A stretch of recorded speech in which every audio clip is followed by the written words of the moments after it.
The Fusion Strike Pokemon TCG set release has been a complete disaster. So many different things to talk about, and that's what we're going to do on today's episode.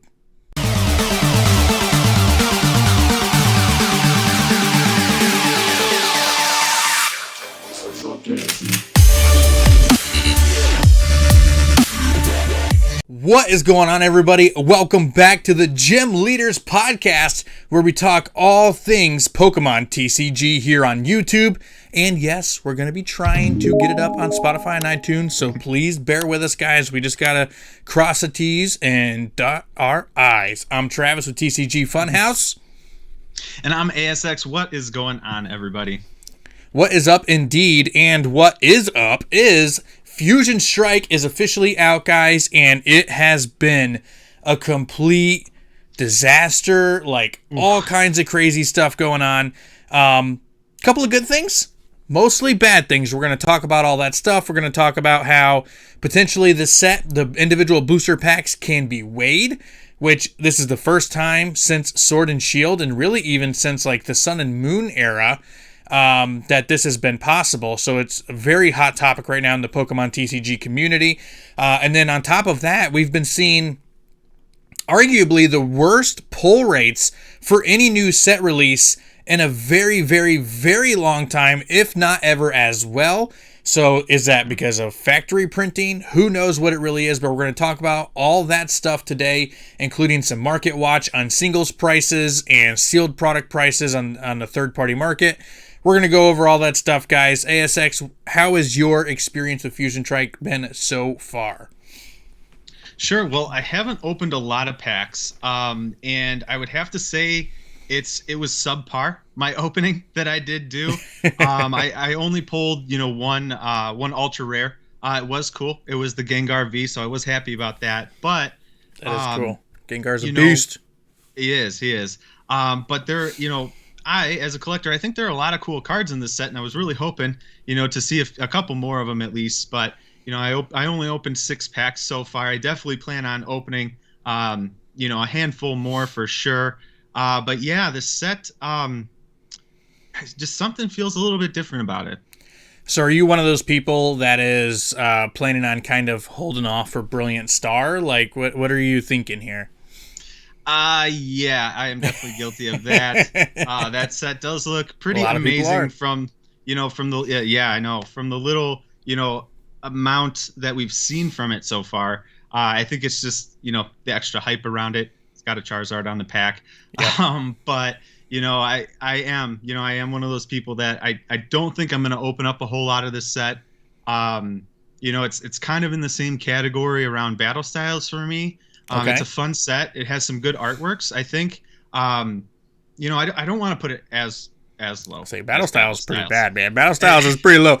I guess I was saying that in terms of how I'm going to collect it. I don't think it's a bad set by any means. It has absolutely beautiful cards in it. Stunning. But just at the rate that I'm collecting it, it'll probably be more on that side where, I don't necessarily go out and try to buy that, but I open more of it up in like collection boxes or right. I guess mostly extra stuff boxes. That you buy, you'll get Fusion Strike packs in there as well, but you're not going to specifically hunt it out. Which seems to be where a lot of people lie. And honestly, after what we have kind of uncovered and discovered about this set, after it's only been out for not even a week yet, I don't blame you one bit. I really don't. Now, don't get me wrong. Mew is a banger. Every single Mew card in this set, to me, is like a must-add. I really want to add that to my collection. And also, Gengar is a fan favorite as well. Anytime you can get those Gengars, it's a good day, for sure. But that's really all this set has. Yeah. 2 linchpin Pokemon to kind of anchor it, and everything else is just kind of fodder. Sorry, Celebi. Sorry, Genesect. But they're not good enough cards to make me want to chase, right? Like the Mews are. Now, we did talk a ton about Brilliant Star last week, so go check out last week's episode if you want to hear our thoughts on Brilliant Star, which is another hot topic in the Pokemon community right now, because I do think there's going to be a Charizard alternate art that they're going to announce as soon as Battle Styles cools off a little bit more. Battle Styles, Fusion Strike. See, you got me thinking Battle Styles now with your comparison, and geez. But anyway, Fusion Strike. So a couple of the bad things that we were talking about earlier is the fact that this set seems to be weighable. The loose TCG packs seem to be completely weighable. And I've seen a couple of viral videos on TikTok which has basically confirmed this, but it's not what you think it would be. Normally you think you weigh a booster pack and the heavy one has the hit and then the light one doesn't have the hit, just like you do with the vintage product and packs from XY and black and white and stuff like that. But it's actually the complete opposite. The way that they have done the new code cards, if you don't know, Fusion Strike came with new code cards. There's a black border, and a white border. The light packs seem to have the V or better hits, which is insane. And I have seen several videos on TikTok, on Instagram, or even on YouTube confirm this. And a lot of times when I see those kind of videos, I'll be like, oh, that's cap, right? I'll be like, nah, you're fooling with us, you're messing around. But it seems to be the consensus in the Pokemon community that you can weigh loose booster packs. So I will go ahead and say this. If you're ordering Fusion Strike cards online, make sure you guys do not buy any loose packs from Fusion Strike, because it's almost guaranteed to be a setup, guaranteed to be a scam. So make sure you guys stay away from that. Now, I haven't seen any confirmation on like the sleeved packs. I'm not sure if there's something else that maybe goes inside the sleeved packs, or if the weights just come out differently. I'm not sure. I've only seen the loose booster packs. But please, guys, keep an eye out for that. Do the test yourself. I normally don't like talking about things like weighing packs and confirming stuff that it's weighable. I haven't done it myself. This is all third party, me talking from, to you guys from stuff that I've heard and stuff that I have seen. I don't condone it at all. As somebody who is a reseller, I'm completely against weighing packs. I'm completely against even selling loose packs. So over on TCGFunhouse.com, you will never see a loose booster pack of anything, just because I don't think it's the proper way to sell and too many things can go wrong. Which I did just have a small restock up there, so make sure you guys go check it out. But what do you think about weighable packs, ASX? I didn't know that before you said that, and I don't like it. It's really unfortunate. I feel like, especially for, the reselling market aspect of it. There's a lot of people out there that, aren't as educated on the Pokemon community and where to buy packs and all that. And, if they see, loose packs like that, at maybe a better deal, then, they're probably going to go for that. Yep. So, that's really unfortunate that they are weighable. I do notice, and I kind of, I was kind of upset that they did this. So with the code cards, you can still tell, right? You can still tell there's like a, it's like green and white. You know where there's a hit, and you know where there's not a hit. Yep.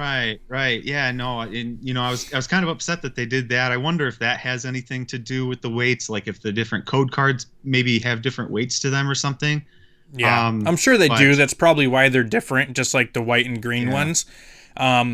But it almost seems like they just like transposed them. Like they accidentally put the heavy ones in with the non-hits, and then the light ones with the hits or something. Like they mixed it up somehow to where it didn't work out like it was supposed to. It's kind of like what it seems, but I'm not sure. Yeah. I mean, that wouldn't surprise me with all the other, with the new factories, error packs, error boxes, that people get. Dude, I've seen people open up booster packs that have 14 to 15 cards in them. I've seen people open up booster packs that have 2 rares. I've seen booster packs that have like 6 reverses in them, just from Fusion Strike already. So Pokemon really needs to. They really need to tighten the reins on their factories. I know they opened up a new factory and they have all this extra printing going on, and they turn their printers up to max and blah blah blah. But they really need to work on their quality control 100%. But to kind of show you guys, TCG Player is very good at processing the third-party markets and where market prices lie for singles and sealed product. So definitely suggest going to TCGplayer.com and check all that stuff out. And to kind of show that there may be something to this, the single loose booster packs on TCG Player are going for actually under retail price at $3.60 right now for a loose booster packs. It kind of makes it seem like people are aware of the situation and they're refusing to buy anything That's a loose pack wise. Now, on top of that, it could also be sellers, shady ass sellers, who know that they're selling light packs and are completely okay letting them go for under MSRP because they know there's nothing inside. So please, again, guys, be wary of that. That being said, everything else seems to be at about $6 secondary market, which is kind of confusing to me because I've been able to find Fusion Strike out at my stores. I know you said earlier that you were able to find Fusion Strike out at your stores. The hype is not there, and yet the prices still seem to be a little high, right? Booster boxes, which before the big boom used to be $100, no cap, no nothing. It was just $100. Now booster boxes are $120 market price on Fusion Strike, so already $20 still inflated. Pokemon Center ETBs about $75, MSRP $50. ETBs, regular ETBs about $50, normal MSRP is $40. So secondary market is still inflated quite a bit on sealed product, which is a surprise to me. Like, because I know there's not a lot of hype around this set. Like, what do you think, man? I think it's, I think just maybe the hype around Pokemon. The excitement around just opening packs. We just got off the celebrations train. I mean, I didn't get off. I'm still on it. But, I think we all are, man. A lot of us, are just getting off that. And, I think with, some of these prices as they are, I kind of think it makes sense. I'm not, necessarily on the selling side like you are. Yeah. But on the collector side, I kind of see it as, the set's still very new and everything like that. Maybe 2-3 weeks out. From the release date, I definitely think we'll see a drop in those prices, down to something that, feels a little bit more normal, for kind of like a normal set like this. But, you had kind of mentioned, some of the prices of, some of the cards in this set. The singles. Some of the singles are actually pretty expensive still. They're holding on to some of their value. It's definitely, the thing where this set is anchored by 3 or 4 very expensive chase cards, right? Yeah. So, I hate keep going back to Battle Styles because Battle Styles is such a blessed set, but Battle Styles had that one Sleepy T-Tar that was always like $150 that people really wanted, and it was the only reason pretty much collectors at least opened up Battle Styles at all, was to try to get that Sleepy T-Tar alternate art. And Fusion Strike has about 3 of those cards, all still going market price over $150. And of course, I'm talking about the Mew VMAX, which is around $180 right now. The Gengar VMAX, which is around $150, and the Espeon VMAX, which is around $150 as well. So there still are 3 alternate art Pokemon cards right now in this set that are going for over $100. Or $150, excuse me, and then we got the Rainbow Mew and the alternate art Mew V at around like $85. Now, the reason why I think that they are so expensive is because we're going to talk about one of the other disastrous things that's happening in Fusion Strike right now is the pull rates seem to be atrocious. Now, again, I do a lot of research, right? So no, I haven't necessarily opened 1,000 packs of Fusion Strike myself. In fact, my shipment got delayed. It'll actually be here tomorrow as of recording this. And so I haven't been able to break into a lot of Fusion Strike myself yet, but I do a lot of research. I talk to a lot of people in the Pokemon community all the time. And it seems to me that pull rates for this set are very, very bad. And a perfect example of that is if you go to TCG Player again and you look at the Mew VMAX right now, alternate art, there's only 15 on TCG Player. 15 of the number 1 chase card in the set right now. Now, if you compare that to previous sets, normally by this time, you're approaching that 40, 50 of those cards being available to purchase because people are ripping into so many packs early on, right? Stores are trying to get out in front and sell at a high dollar price. People who are excited to get that big banger kind of want to sell it and maybe buy cards they actually want for their set or for their collection, things like that. But the fact that there's only 15 on there and there's only 24 Gengars and there's only like 28 Espeons as of recording this, Those are insanely low numbers on pull rates. And like you said, yeah, you only opened 6 packs, but you only got 1 V, right? So, I mean, it's crazy. If pull rates are going to continue to be this bad, are you going to think that it's going to deter and that's going to kind of push people away from not even just opening Fusion Strike, but let's say these pull rate numbers continue on to Brilliant Star and into the near future? Like, do you think bad pull rates is good for Pokemon, or do you think it's bad for Pokemon? You know, I think I don't think it hurts them. I honestly don't. I think it hurts us more than it does them, honestly.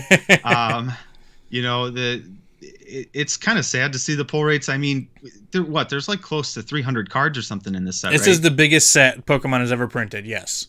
Yeah. So I mean, naturally, you're going to have tougher pull rates, because I really don't think there's that many like ultra rare or better cards either. I felt like when I took a list online, or took a look at the list, I was actually surprised that it was pretty short in comparison to like the regulars, commons, uncommons, rares. But I feel like going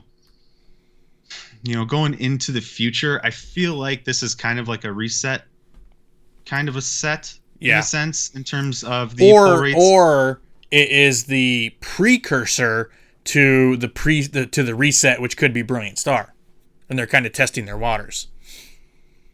I could see that. What do you think, they're going to make like the Brilliant Star pull rates like a lot better or something? Or no, I think like they're going to make them worse. Correct. So wow. Yeah. So I don't know what's happening right now. But this is where I'm at, right? So what is the one card that is hotter than Pokemon right now? Sports, right? So sports cards are the hottest market, one of the hottest investment avenues, really, like in the past like decades, right? Like it's massive right now. Yeah. Sports cards are hotter than Pokemon, and Pokemon's hottest that it's ever been since 1999, since release. And the reason why is because every single time you open a pack of football cards or basketball cards, there's an opportunity to get a $10,000 card, right? There's that chance that you can get that one-of-one RPA auto jersey card from, the Rookie of the Year, which is going to give you a $20,000 price point, right? Which is why sports cards are so freaking hot right now. So when you go over, now you look at Pokemon and you go, hey, so what are we missing from the Pokemon TCG?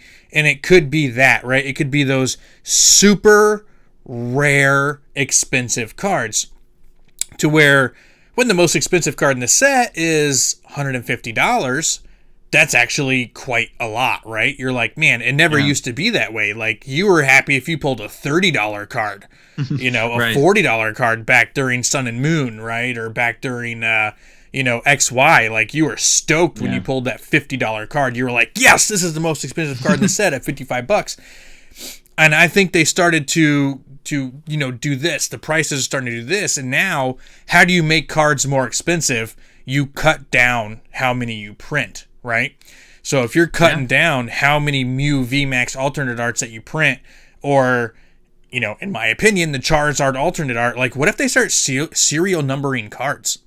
What if they start doing only 500 Charizard alternate arts just randomly placed in all of the Brilliant Star packs? You see what I mean? Now you're looking at cards that are going to be worth $1,000 or $2,000. I'm not saying that they're going to do that, but boy, oh boy, watching that metal gold Charizard from the Celebrations UPC sell for, what was it, $15,000, Gym Mint 10 graded, right? Crazy. It's almost like, hey, we're kind of testing things out here. Here's a metal Charizard card that's really rare, right? A insert, a special type of card that's going to be extraordinarily rare. And it does make me wonder if they're headed to that set. So, like, Weiss Schwartz just put serial numbered cards inside their newest Sword Art Online TCG set. And those cards are going for crazy amounts of money. Like, they're numbered to 10 and numbered, and it's just like, what's going on? How would you feel if Pokemon started serial numbering cards and printing significantly less of the biggest hits in the set?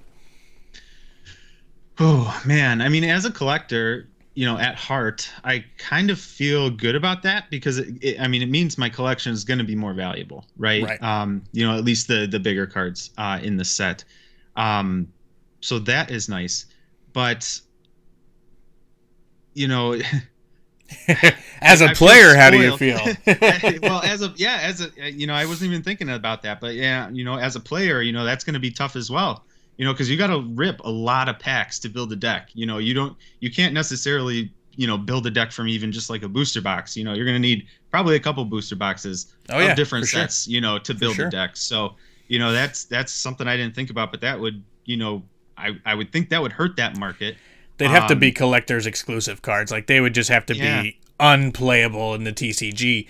And it yeah, just I it think you're just right. it brings up that question of, are they doing this for collectors or are they printing cards for players now? Because it's always been a trading card game.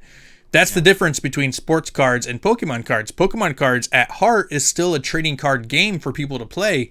yeah, And just recently this year, it's turned into more of a collector side, I feel. I feel that oh most yeah, people are in this to collect or to build something to be worth it, right? To invest in yeah. Pokemon cards and stuff like that. And it makes you wonder if they're just going to forego their roots a little bit and be like, hey, we want to be as popular as sports cards. So we're going to gear our sets towards collectors, right?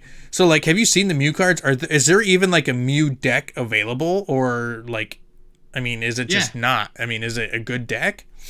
Yeah, well, I really haven't looked into the details, but I know that people are putting Mew decks together. Mm-hmm. I can't remember. It's Mew and another Pokemon are kind of the two staples. But yeah, they definitely are building decks. Just looking at it, I mean, it's only got a 2 energy cost to do both attacks. I don't know what the max miracle attack is. This attack, it's just not affected by damage. But the first attack is actually really good. You can choose one of your bench Fusion Strike Pokemon's attacks and use it as an attack. Okay. So people are, building decks around it. Um, and I think the Pokemon company, like you said, I definitely think they are moving more towards a collector's, Mm-hmm. kind of standpoint when it comes to these sets. I mean, look at the alternate art cards. Like, Yeah. If you're gonna go play in a tournament or something, like you're not bringing all your alternate art cards. Like you can if you want to. They're If you want playable. to flex, If you want to flex hard, you yeah. can bring all your alternate arts, all your shiny gold energies, all that stuff. But most players, you're bringing all your most common cards that you can Yeah. because they all do the same thing. The alternate art, Mew VMAX You doesn't got do to anything shuffle different them and you don't want to than the damage Mew the VMAX. alts. Yeah. You don't want to do that to these nice collectors cards. If you look at them that way.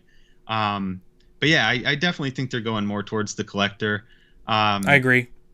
I think I think they did us some justice with the celebration set.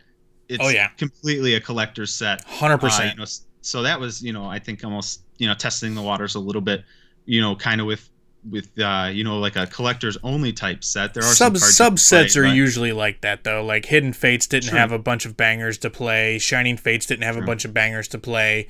Yeah, Usually the subsets tend to be collector sets, and I kind of wish that they would market it as such. Like I if think we're so. if we're That'd be being nice. real, they should really start marketing things like here is a set for collectors, here is a set for players, here is whatever, right? But they don't want to. I get that they don't want to neglect the other half either, right? So just by not Sure. mentioning it, everybody's going to be excited.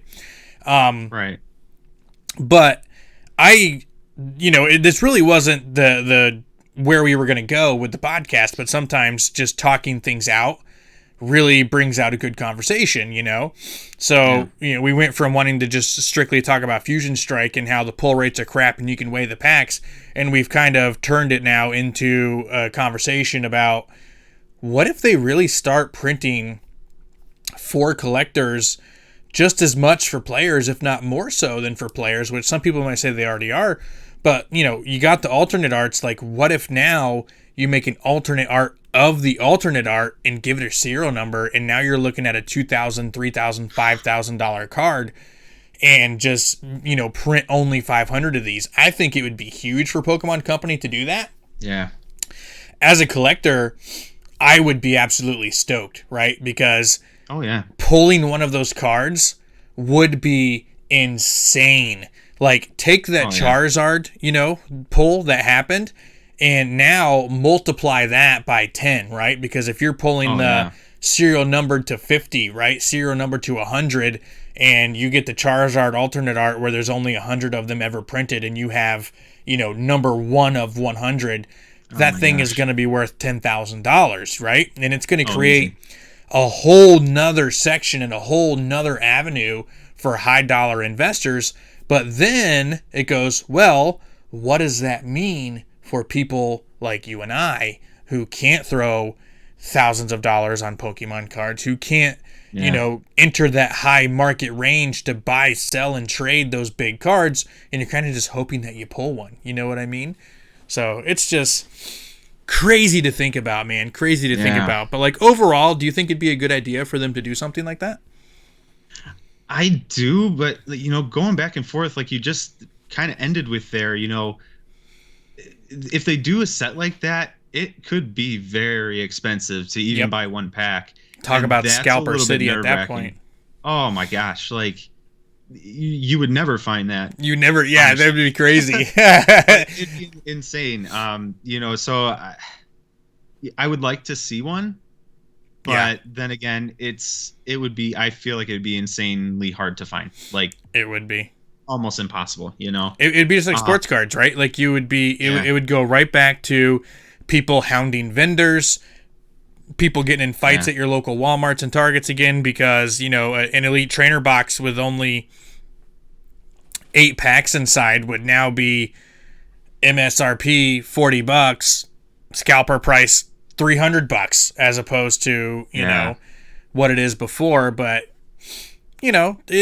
sports cards do this thing where they print hobby and they print retail, which is completely different. So retail is almost significantly more affordable than hobby all the time. They could always look at all that stuff. It's just so different. It's so interesting.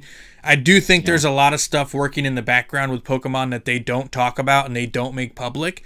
And I'm interested to see if changes like that happens. But now that we've gone off the rails a little bit here at the podcast, let's go back to some Fusion Strike real quick. Do you think the single prices are going to stay around the $150 marker? Oh man, if the pull rates stay the way that they are, at least the top 3, I could see hanging, probably between 120 and 150. I mean, the top 3 are absolutely beautiful cards. Yeah.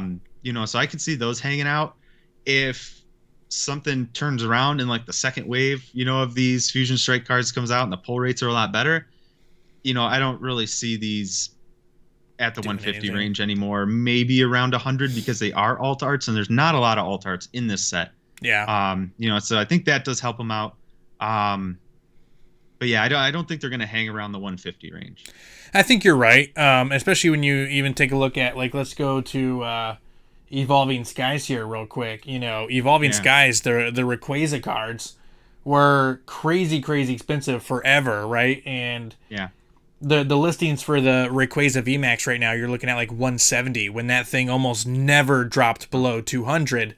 It still says market price 211, but there's several on there for like 170, 180. The Umbreon's at 160. And the Sylveon has dropped a ton. Sylveon was over 200 for a long time, and now it's around $100. Wow. So I can definitely see the same happening with the big 3 for this set. Yeah. They're already under the value of the Rayquaza VMAX and the Umbreon VMAX from Evolving Skies already, and the set's only been out for 4 or 5 days. So I would definitely not be surprised if all of those cards drop to around the $100 marker, which just makes me bring up another point. Don't buy singles this close to release. You're going to overpay.